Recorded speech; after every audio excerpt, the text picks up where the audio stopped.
Hello friends, welcome to the video covering the topic placenta previa in the antepartum hemorrhage.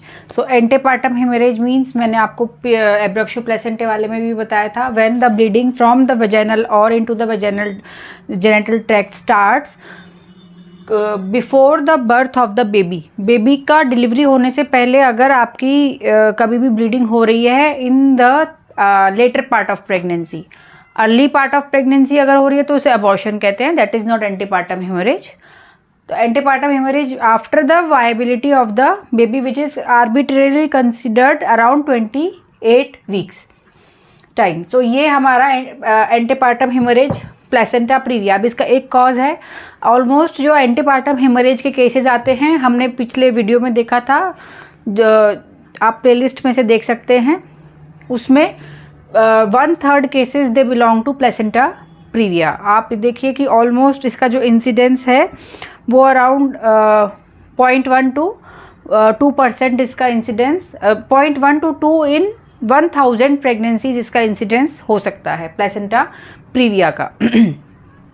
अब जो इसके definition हो गया, अब इसका सबसे पहले जो इसके कॉजेज़ कि प्लेसेंटा प्रीविया में मतलब आपका है क्या placenta previa. Placenta previa is when the placenta is implanted in the lower uterine segment, that is called placenta previa. Abruptio placenta में हमने देखा था कि जो इसकी लोकेशन है that is normal but it has detached, समय से पहले वो डिटैच हो गया है. प्लेसेंटा प्रीविया में क्या है कि जो placenta itself is located in the lower uterine segment in front of the presenting part. जो भी प्रेजेंटिंग पार्ट आपका फिटस का आ रहा है उससे आगे उसका इम्प्लांटेशन प्लेसेंटा का होता है.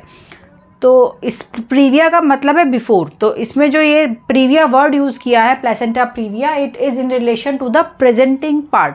तो प्रेजेंटिंग पार्ट से पहले क्या आ रहा है, प्लेसेंटा आ रहा है, तो इसलिए इसको प्लेसेंटा प्रीविया कहते हैं. लोअर यूट्राइन सेगमेंट में nearer to the internal cervical os ये प्लेसेंटा प्रेजेंट होता है, जिसकी वजह से ये लेटर पार्ट ऑफ प्रेगनेंसी में वहाँ से ब्लीडिंग स्टार्ट हो सकती है.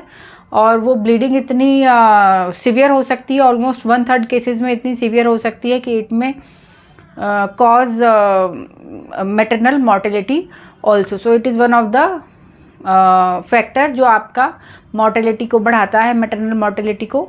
इसलिए हम इसको, ये बहुत ही थ्रेटनिंग का लाइफ थ्रेटनिंग कंडीशन है फॉर ए वुमन. और इसके कुछ चीज़ें हैं जिसकी वजह से हम इसको एक इंसिडेंस भी कम कर सकते हैं अगर हम इसके रिस्क फैक्टर्स को कंट्रोल कर रहे हैं तो. और अगर हम, वही सिंपल सी चीज़ है कि अगर हम मैटरनल कंडीशन इम्प्रूव करके रखेंगे तो इसके जो होने वाले इफ़ेक्ट हैं वो उसको बॉडी झेल जाती है. तो सबसे पहले हम इसके देखेंगे कि what is the etiology. Etiology is कि ये क्यों हो रहा है. तो मल्टीपैरिटी, जितने ज़्यादा हायर बर्थ ऑर्डर होगा उतना इसका होने का चांस ज़्यादा होता है. Advanced maternal age more than 35 अगर है तो प्लेसेंटा प्रीविया होने का चांस ज़्यादा होता है. प्रीवियस यूट्राइन सर्जरीज, जो प्रीवियस यूट्राइन स्कार्स हैं, या तो आपका सेक्शन इवैक्यूएशन भी अगर हुआ है पेशेंट का रिपीटेड, या उसका हिस्ट्रोटॉमी हुई हुई है, सिजेरियन सेक्शन हुआ है, तो उन केसेस में आपको प्लेसेंटा प्रीविया होने के चांसेस ज़्यादा बढ़ जाते हैं. स्मोकिंग में बढ़ता है.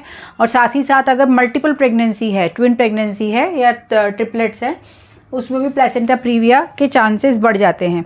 तो इसकी जो थ्योरी है कि क्यों ये सब होता है, तो एक तो है ड्रॉपिंग डाउन थ्योरी. आपसे जब अगर आपके पास केस आता है एग्ज़ाम में, प्रैक्टिकल एग्ज़ाम में, और आपके पास एंटीपार्टम हेमोरेज का केस है, तो वो आपसे इसका ड्रॉपिंग डाउन थ्योरी पूछ सकते हैं कि जो आपका जो जाइगोट जो आपका जो बना है इम्प्लांटेशन के लिए, जब वो नीचे आया है तो वहाँ पे उसका वो नॉर्मली अपना इम्प्लांट होने की जगह वहाँ पे उसका शायद डेसिडुआ जो है वो इतना अच्छे से फॉर्म नहीं हुआ, तो वो नीचे वाला डेसिडुआ पे वो आके अटक जाता है और इसकी वजह से ड्रॉपिंग डाउन थ्योरी है.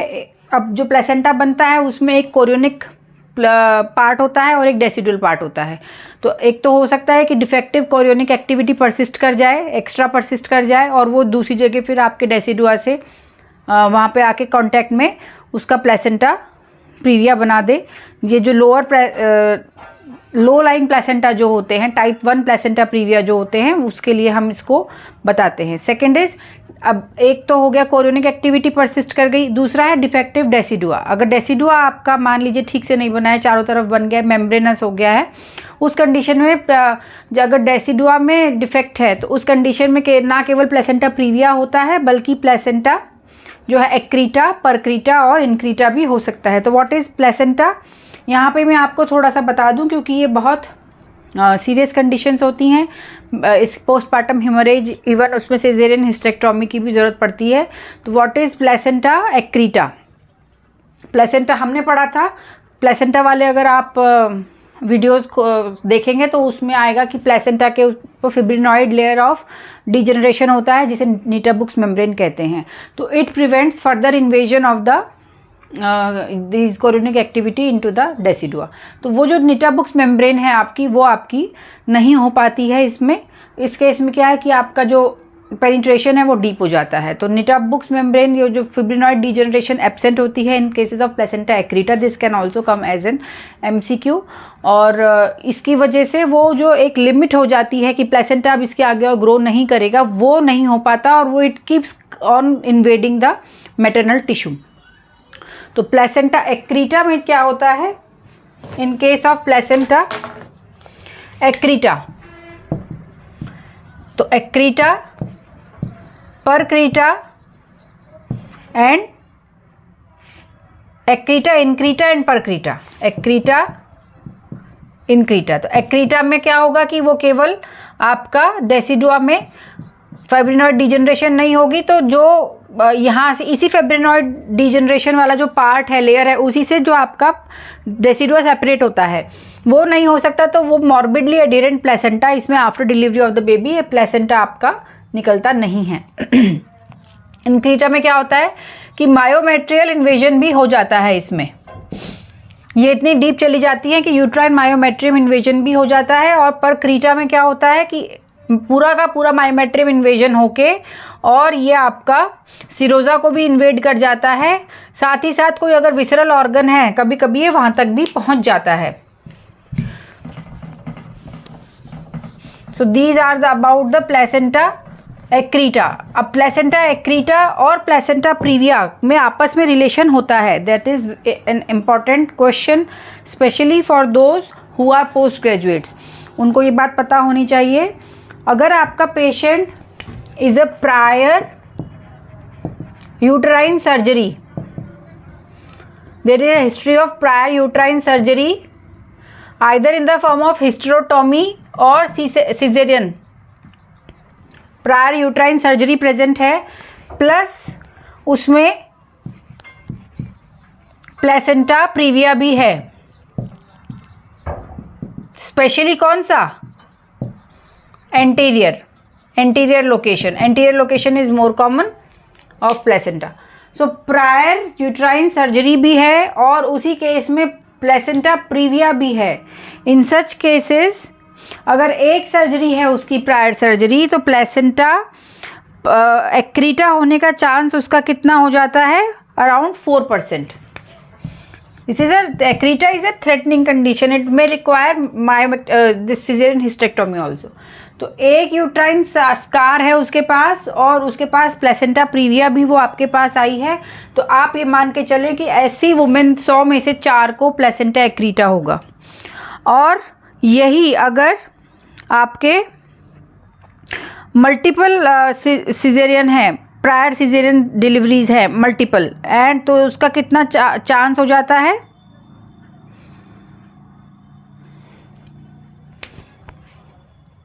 मल्टीपल अगर हैं तो उसका अराउंड 60% चांस हो जाता है ऑफ हैविंग दिस प्लेसेंटा एक्रीटा। सो अगर उसको एक भी यूट्राइन सर्जरी नहीं है और वो केवल एंटीरियर प्लेसेंटा प्रीविया है तो 4% चांस है। अगर उसको एक यूट्राइन स्कार है तो अराउंड 20 to 25% चांस उसका एक्रीटा का हो जाता है। और अगर ये मल्टीपल यूट्राइन सर्जरी और प्लेसेंटा प्रीविया है, मतलब मल्टीपल मतलब 2 और मोर देन 2, तो अप टू 60% चांस, मतलब more than 50% of such women they have accreta, ये मान के चलें। तो आपके पास अगर कोई प्रीवियस 2 सिजेरियन है and she has anterior placenta previa, तो ये मान के चलें कि 50% of the time 50% of the chances that she is placenta accreta. तो this is not a small number. और ये placenta accreta is important because 2/3 of such women they need cesarean hysterectomy. They need cesarean hysterectomy. This part of the topic is specially important for postgraduates. They may be asked in their case viva also. So आपकी एक भी uterine surgery नहीं है, no uterine surgery and placenta previa, 4% chance of having accreta. 1 uterine surgery and placenta previa, 20 to 25%, almost 1 out of 4 of such women have placenta accreta. And if multiple, yani more than 1 uterine surgery and placenta previa, if she is coming to you with the report, 50 to 60%, almost 60%, more than 50% chance that she is having accreta. And all these accretas, 2 out of 3 women, they have to undergo cesarean myomectomy. So this is a favorite question. Suppose in you have placenta, आपको जो case मिला है वो कौन सा case है? Antepartum haemorrhage का आपको वार्ड में केस मिल गया है, तो mostly that is placenta previa and if she is also caesarean section. तो ये क्वेश्चन आपसे एग्जामिनर ज़रूर पूछेगा, ये बहुत ही, क्योंकि इसका क्लिनिकल इंपॉर्टेंस मैंने आपको बता दिया है कितना है. अगर आप सचेत नहीं हैं, अगर आपने पहले से उसके लिए ब्लड अरेंज नहीं कर रखा, काउंसलिंग नहीं कर रखी है, तो आपको क्लिनिकल कॉम्प्लिकेशंस भी हो सकती हैं और साथ ही साथ लीगल कॉम्प्लिकेशंस भी हो सकती हैं. तो इसलिए ये आपकी जानकारी में होना, और अब क्योंकि सिजेरियन डिलीवरीज के रेट भी बढ़ रहे हैं तो ये आपको पता होना चाहिए. तो this thing is important for in view of the post graduates. अब ये जो अब इसका प्रीडिस्पोजिंग फैक्टर फॉर प्लेसेंटा प्रीविया, कुछ तो होते ही होंगे भाई, किस वजह से ये प्लेसेंटा जो है वो लोअर यूट्राइन सेगमेंट में जा रहा है. तो इसके predisposing factor are multiparity, higher birth order, age of the mother, जैसे जैसे बढ़ेगी बढ़ता जाएगा. इनके मैं एक एक आपको एग्जाम्पल धीरे धीरे बताती जाऊंगी. थर्ड इज आपका smoking, fourth is multiple gestation,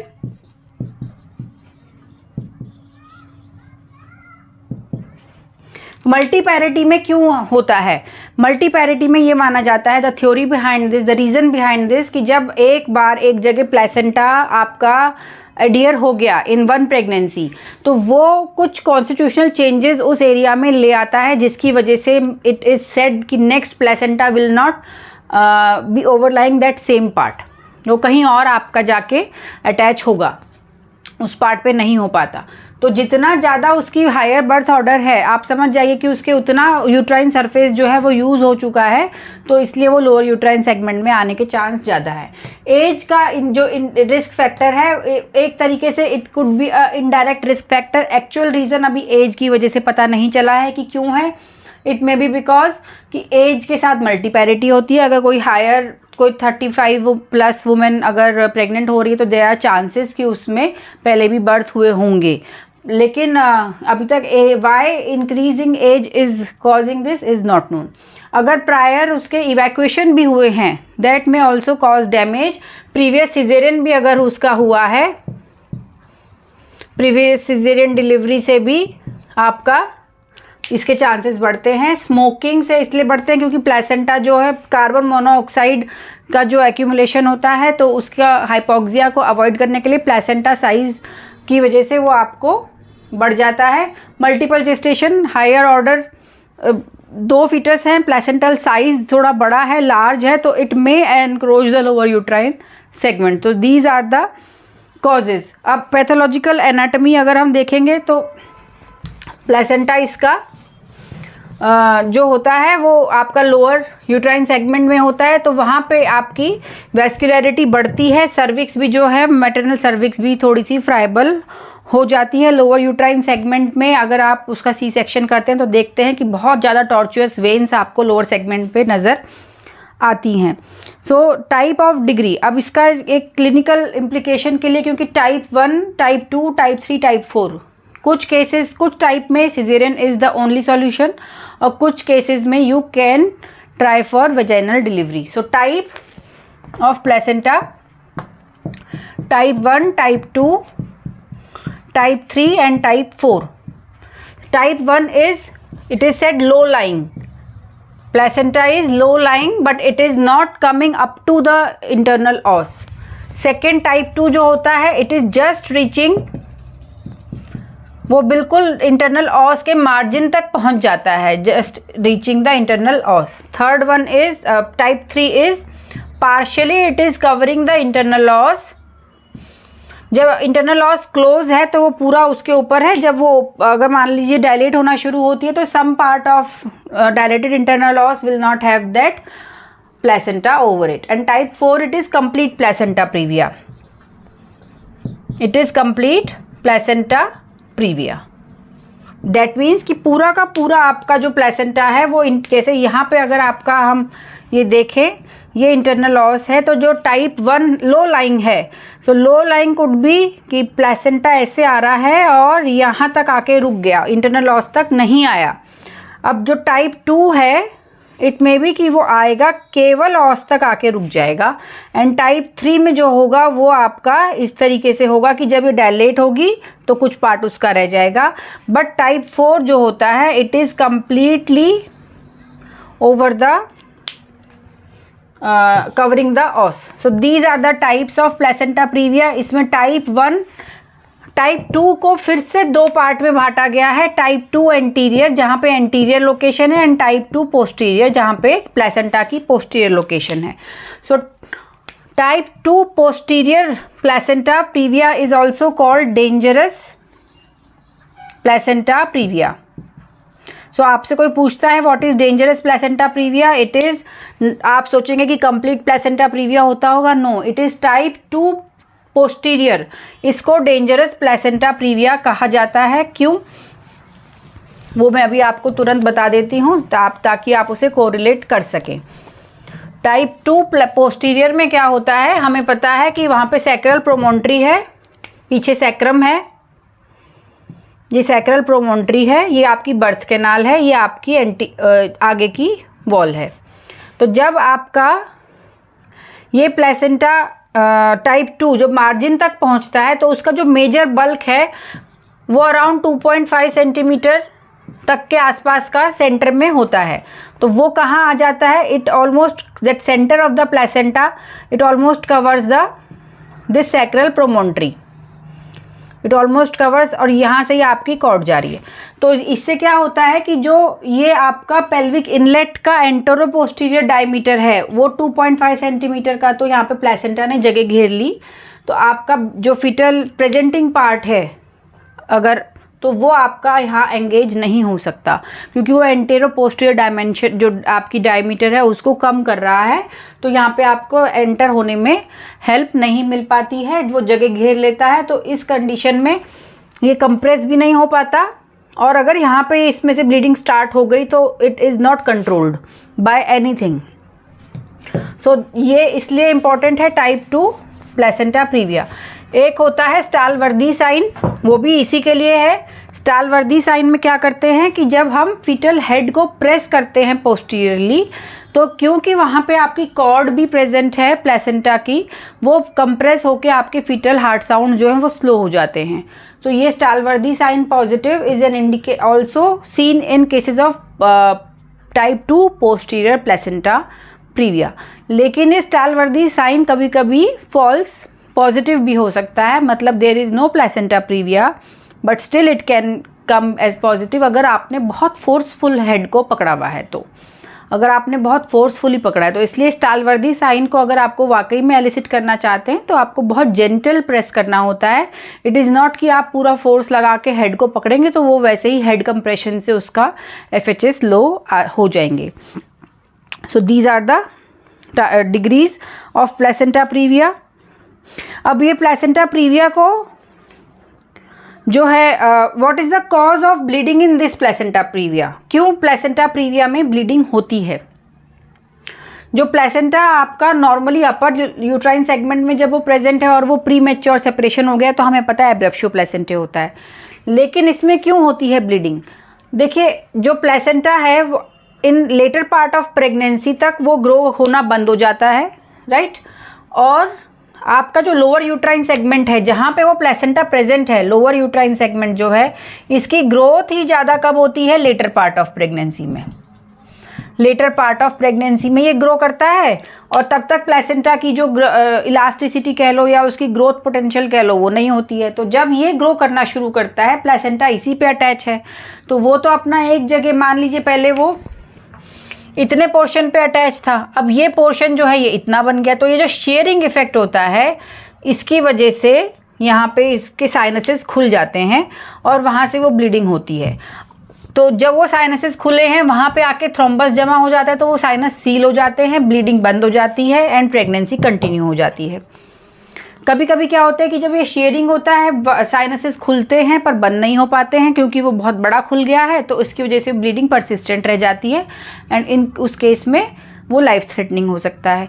तो शुरुआत में जब ये लोअर यूट्राइन सेगमेंट आपके early part of later pregnancy, इसको समझिए, early part of later pregnancy में जब ये धीरे धीरे कहीं कहीं से खुलने शुरू होते हैं तो कभी कभी माइनर हेमरेजेस होती हैं।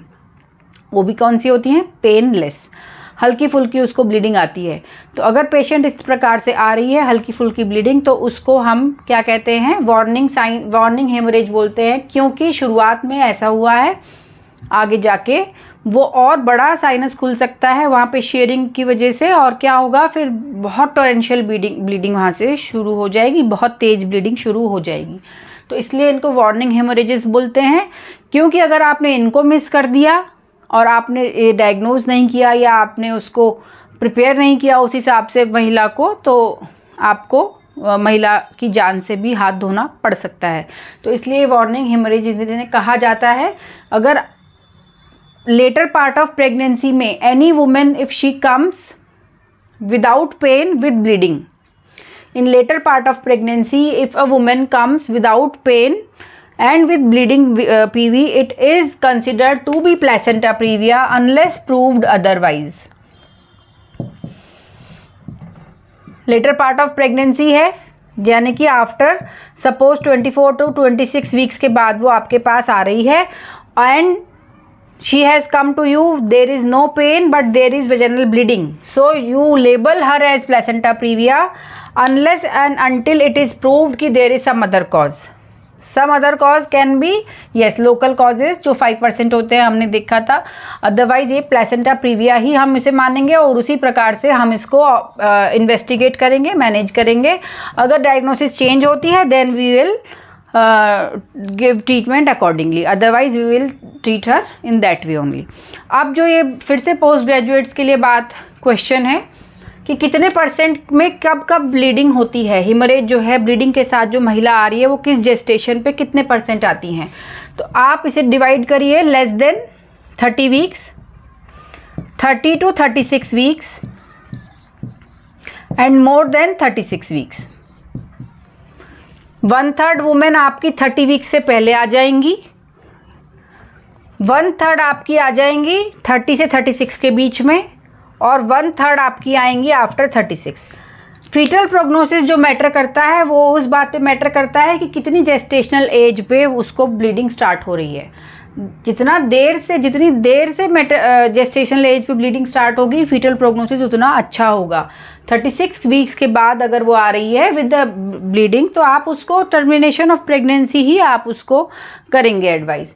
30 से 36 वीक्स के आसपास आ रही है एंड इफ़ तो उसके हिसाब से आप कोशिश करेंगे कि उसको आप लंग मैचुरेशन का स्टीरॉयड का शॉट दें और आप उसको उसकी जनरल कंडीशन बिल्डअप करेंगे, उसको उसी हिसाब से देखेंगे। और लेस देन 30 वीक्स पे अगर आ रही है तो चांसेस होता है कि वो कितना 2 या 3 हफ्ते ही ज़्यादा खिंच पाता है, तो लंग मैचुरेशन इसमें भी देंगे। बट फीटल आउटकम आपका इसमें पुअरेस्ट होता है, इसमें आपका मॉडरेट होता है और इसमें आपका यूजुअली अगर इतना बहुत ज़्यादा मैटरनल कंडीशन ख़राब नहीं हुई है तो इसमें ओके होता है। तो ये एक फॉर पोस्ट ग्रेजुएट ये can be asked in your viva, this is very important. तो अब अल्ट्रासाउंड हम इसको डायग्नोज कैसे करते हैं? Ultrasound is the treatment diagnosis जो है वो चॉइस की है इसको डायग्नोज करने के लिए। USG is the best thing to diagnose. इसकी भी कुछ लिमिटेशंस होती हैं, और अगर आप क्योंकि ये antepartum haemorrhage later part of pregnancy की डायग्नोसिस है, किसी को भी आप ना अर्ली प्रेगनेंसी के अल्ट्रासाउंड में प्लेसेंटा प्रीविया लेबल मत करिए, अननेसेसरी वो उसकी एंग्जाइटी बढ़ाएगा, वो इधर से उधर परेशान होकर घूमते हैं, वो स्ट्रेस लेवल उनका बहुत बढ़ जाता है। तो इट इज़ बेटर कि आप, अगर आपको लग रहा है कि ये इसका प्लेसेंटा लोअर सेगमेंट में है, तो एक प्लेसेंटल माइग्रेशन नाम की चीज़ होती है। This is a favourite question again, placental migration. 17 weeks के अल्ट्रासाउंड में अगर हमने ये देखा है कि प्लेसेंटा लो लाइंग है, और आप उसको फिर बाद में letter 3rd trimester of pregnancy में इसका अल्ट्रासाउंड कर रहे हैं, तो मोस्टली आपके ये जो भी प्लेसेंटा प्रीविया लेबल किए गए थे 17 वीक्स में, वो सब आपके अपर सेगमेंट में पहुंच जाते हैं। क्यों? क्योंकि वही आपका जो लोअर सेगमेंट है वो ग्रो ही आपका लेटर पार्ट ऑफ प्रेगनेंसी में करता है। तो जिसे आप पहले प्रीविया समझ रहे थे, लोअर यूट्राइन सेगमेंट में समझ रहे थे, जब वो लोअर यूट्राइन सेगमेंट डेवलप हुआ तो वो अपने आप ऊपर शिफ्ट हो गया। तो it is an arbitrary, this is not actual migration of the placenta, जैसे कि नाम बता रहा है। एग्जामिनर ये पूछना चाहता है आपसे कि आपको ये पता है कि वो प्लेसेंटा खुद ऊपर जा रहा है या किस वजह से ऊपर जा रहा है। It is a relative migration of the placenta because of the development of the lower uterine segment. मान लीजिए कि हमारा ये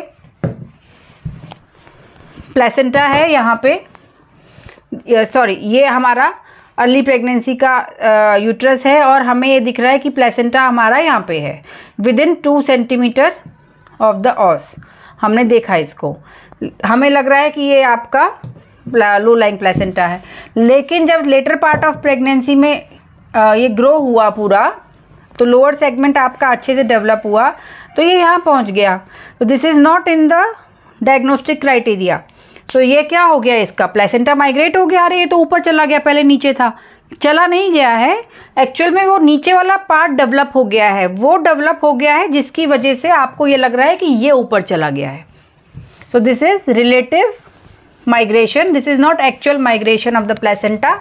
एंड इसीलिए अगर आपको मान लीजिए कि सेकेंड ट्राइमेस्टर में भी अगर आपको किसी को लग रहा है 20 to 24 वीक्स के स्कैन में अगर आपको दिख रहा है कि किसी को लो लाइंग प्लेसेंटा है, it is always better to confirm in around 30 to 32 weeks again. उस केस में आप उसको दोबारा से अल्ट्रासाउंड करेंगे ये चेक करने के लिए कि अब वो उसकी लोकेशन कहाँ है। इस केस में भी वो कई बार आपकी जो आपको लग रहा था कि this is placenta previa, but it has came out to be normal placenta location। अब जो अगर आपका 17 वीक्स पे if it is giving the 10% of the cases they are having placenta previa, क्योंकि उसका वो लोअर यूट्राइन सेगमेंट डेवलप ही नहीं हुआ होता, तो उस अल्ट्रासाउंड के हिसाब से 10% है placenta previa. But if you do the repeat ultrasound then almost 90% of the cases में क्या होता है, प्लेसेंटा आपका अपनी ऊपर की लोकेशन में नज़र आता है and it is not placenta previa. So this is the placental apparent migration of the placenta to the upper uterine segment and this is called placental migration। अब इसमें जो हम अल्ट्रासाउंड की बात कर रहे हैं, तो यहीं पे मैं आपको बता दूं कि अल्ट्रासाउंड के डायग्नोस्टिक क्राइटेरिया के लिए क्या इंपॉर्टेंट है, जो प्लेसेंटा कहाँ तक आपका कितने पोर्शन से नीचे के प्लेसेंटा को आप लो लाइंग कहेंगे। देखिए अगर उसने इंटरनल लॉस को टच कर लिया, यहाँ पे आपको दिख रहा है कि वो बिल्कुल इंटरनल लॉस तक पहुँचा हुआ है, तो वो आपको बिल्कुल अच्छे से दिख रहा है। लेकिन लो लाइंग की क्या परिभाषा है, लो लाइंग आप कब तक कहेंगे? लो लाइंग कहने के लिए जो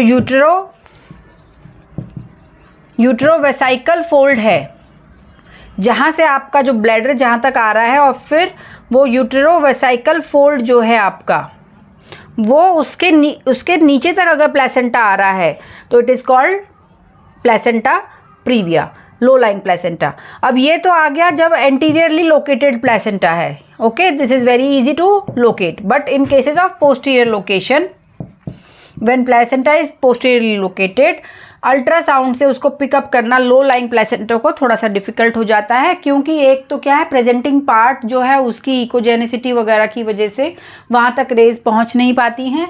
दूसरा, जैसे यहाँ पे एंटीरियर तो आपका यूट्रोवेसाइकल फोल्ड एक लाइन है कि भाई इसके नीचे वाले को हम लो लाइंग बोलेंगे, पोस्टीरियरली ऐसा कुछ नहीं होता है।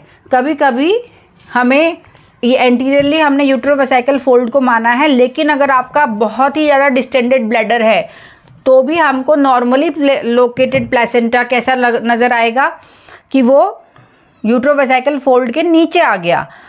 जब बहुत ही ज़्यादा आपका ब्लैडर भरा हुआ है तो हमें नॉर्मली प्लेस्ड भी लगेगा कि ये यूट्रोवेसाइकल फोल्ड के नीचे आ गया, तो हम इसको लो लाइंग लेबल कर सकते हैं। इन सच कंडीशन आप उसको इवैक्यूएट करा के फिर से चेक करिए, उसकी जो 2 सेंटीमीटर अगर वो इंटरनल ऑस के अंदर है तब हम उसको प्लेसेंटा लो लाइंग कहेंगे। सो बहुत ज़्यादा ओवर डिस्टेंडेड ब्लैडर में भी अगर आप अल्ट्रासाउंड करेंगे तो आपको अल्ट्रासाउंड पे false positive low lying placenta मिल सकते हैं।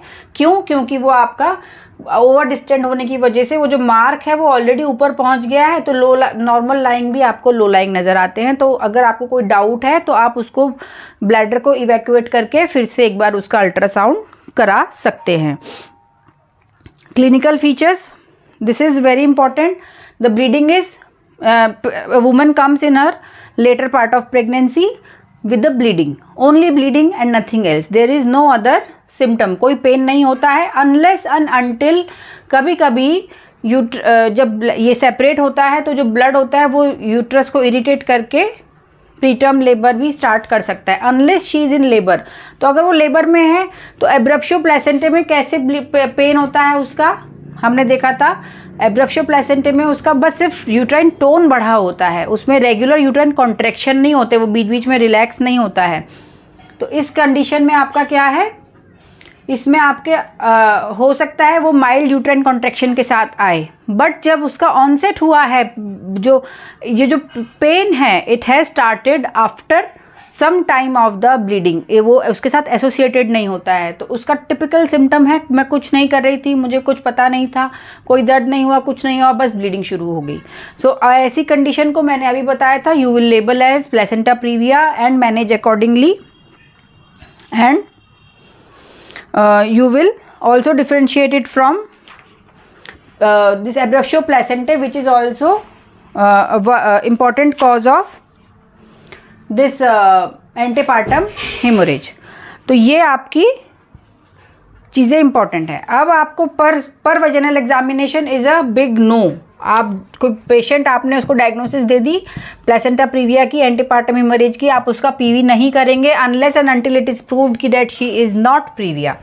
सो पीवी नहीं करेंगे। PS and local genital examination कर सकते हैं उसका। पीएस इसलिए करेंगे क्योंकि आपको लोकल लीजन ढूंढने हैं और उनको अननेसेसरी कभी कभी उसकी वजह से वहाँ पे आप केवल एक लोकल पॉलिप प्रेजेंट है, ब्लीडिंग है और उसको आप ट्रीट कर देंगे तो आपका बाकी सारा आउटकम अच्छा आ जाता है। तो इसलिए पर स्पेकुलम करेंगे। Per vaginal examination is a big no, always remember, कभी भी भूल से नहीं कह देना है। Confirmation of diagnosis is by ultrasound.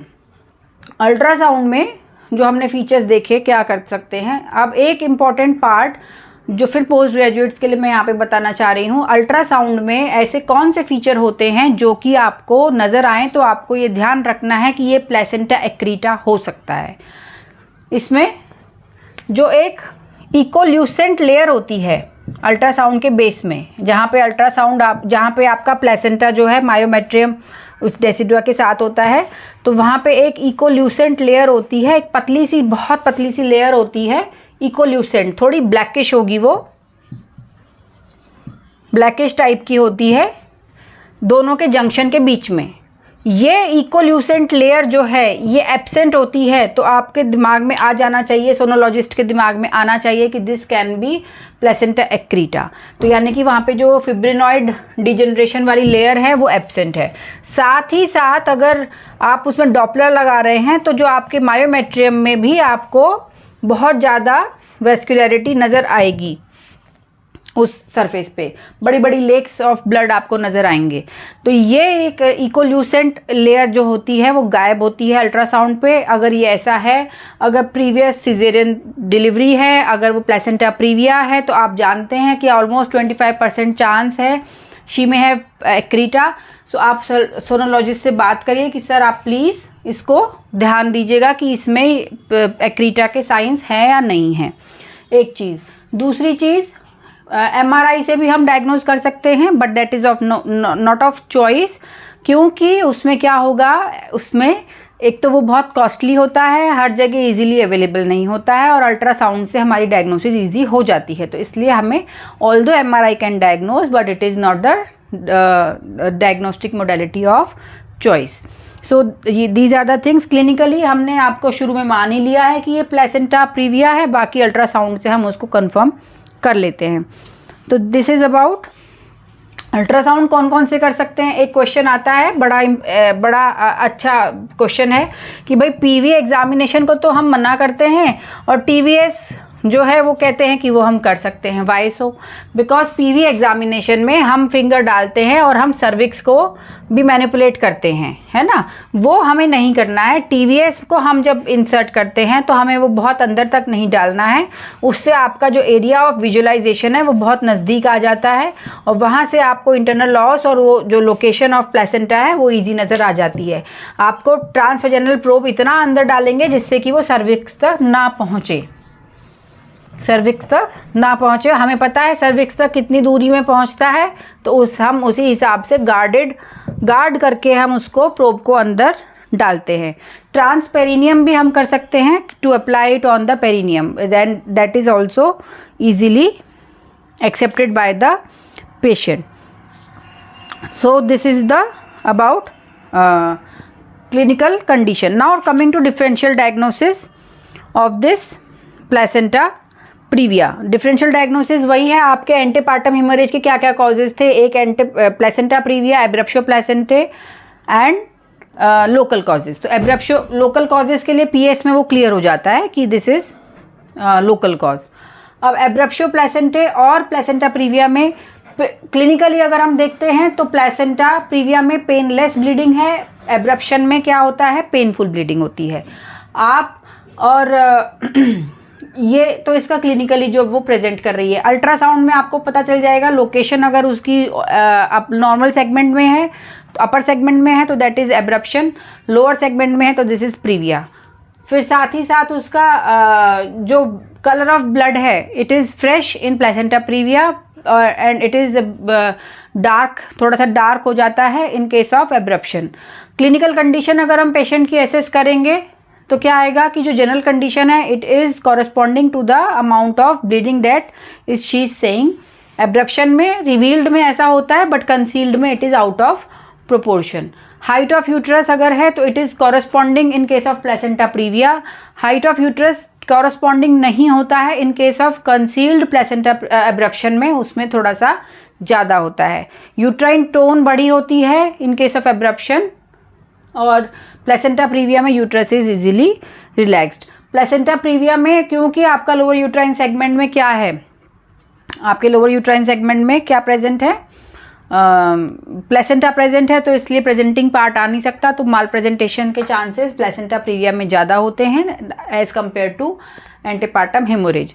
Other associated condition antepartum haemorrhage में almost 30 to 50% are associated with the pre eclampsia और hypertensive disorders of pregnancy. Placenta previa में ऐसा नहीं है, ऐसा भी नहीं है कि भाई इसमें आपको हाइपरटेंशन मिलेगा ही नहीं। इट इज़ प्लेसेंटा प्रीविया में जैसे जो नॉर्मल प्रेगनेंसी में जितना हो सकता है केवल वो उसी हिसाब से मिलता है। साथ ही साथ प्लेसेंटा प्रीविया में अगर आपकी ट्विन प्रेगनेंसी है और उसमें आप एक अंदाज़ा लगा सकते हैं कि because this is a twin pregnancy, बड़ा प्लेसेंटा है तो it could be previa. So these are some things that are important for placenta previa. I have tried to cover, मैंने देखा, इसको हमने डिस्कस किया। आपको अगर ये वीडियो पसंद आता है आप हमारे चैनल को सब्सक्राइब ज़रूर करें, हमारे वीडियो को आप अपने फ्रेंड्स में शेयर करें। कोई आपकी कोई कंप्लेंट है, कोई आपको कुछ समझ में नहीं आ रहा है, कोई आपका कोई पॉइंट है, आप प्लीज़ कमेंट बॉक्स में डालिए and I will be replying you back. Thank you.